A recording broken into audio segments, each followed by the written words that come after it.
یہ کہانی ہے اس خوفناک طوفان کی جو سرکشی اور نافرمانی کے انجام کو ظاہر کرتا ہے۔ یہ کہانی ہے اللہ کے نافرمانوں پر عذاب کی کہانی۔ یہ کہانی ہے ایک خوفناک طوفان کی جس کا انجام بہت بھیانک ہے، جس کی بنیاد قدرت کے عذاب اور انسان کی سرکشی پر ہے۔ یہ وہ وقت تھا جب زمین کے انسان اپنے رب کی نعمتوں کو بھول چکے تھے اور گناہوں کی دلدل میں پھنس چکے تھے۔ نیکی اور انصاف کا راستہ ترک کر دیا گیا تھا اور زمین ظلم و ستم سے بھر گئی تھی۔ حضرت نوح علیہ السلام جو اللہ کے برگزیدہ نبی تھے، لوگوں کو سچائی اور ہدایت کی طرف بلاتے تھے۔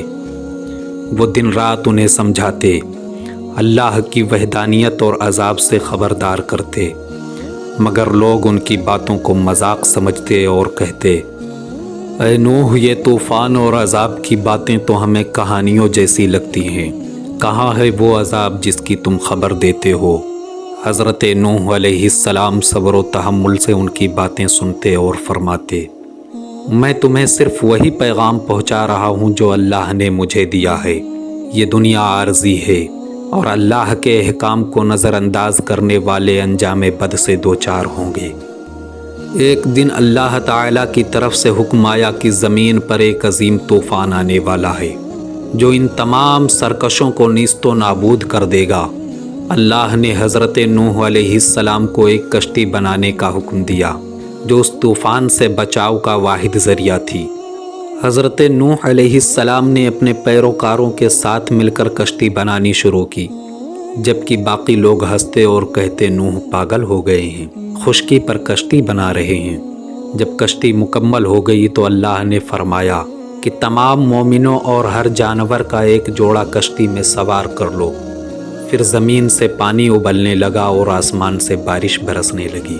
یہ ایک خوفناک طوفان تھا جس نے پوری زمین کو اپنی لپیٹ میں لے لیا۔ طوفان اتنا شدید تھا کہ پانی پہاڑوں کی چوٹیوں تک پہنچ گیا۔